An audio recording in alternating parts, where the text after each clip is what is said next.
Gagawa nga kami ngayon ng aming pang merienda. So guys, naghalo nga ako kanina ng glutinous rice at hinati ko to para gawin ko itong bilog-bilog. Mayroon isang violet at mayroon din ditong puti. So nalaglagan nga siya kanina ng ano. So ito na nga guys, yung aking na bilog na violet. At saka ito naman yung pinalapad. Hugis, ano siya, palitaw. So mamaya guys ay gagatain namin to sa bali ginataang gata. Ginataang ano ginataang ano ba to? Ginataang bilo-bilo at ginataang palitaw. So pagsasamahin natin yan mamaya guys.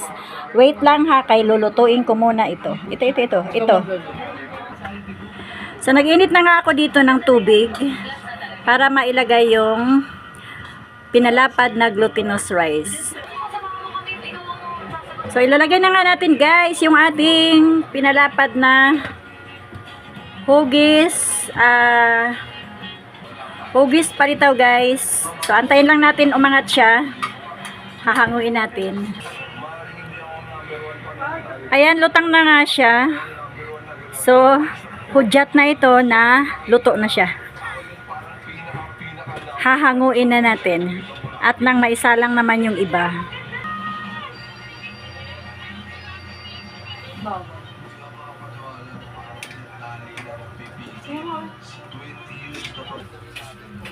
Guys, ito-toasted lang natin itong linga. Para mas ano siya, mas makulay.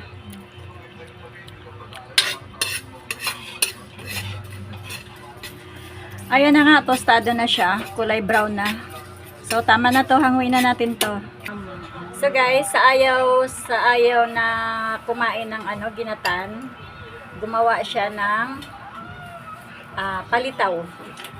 Kumuha na lang siya ng pinalitaw na palitaw. So, ayan, nilalagyan na nga niya ng asukal. At gindip-dip lang niya sa niyog. Kakain na daw siya. Guys, nagpipiga na nga kami ng gata. So, kami guys, ay hindi na kami nagpapapiga dun sa palengke kasi hindi rin sila nagpipiga pag iisa. Kailangan may mga kasabay. So, maramihan. Pag nagpapiga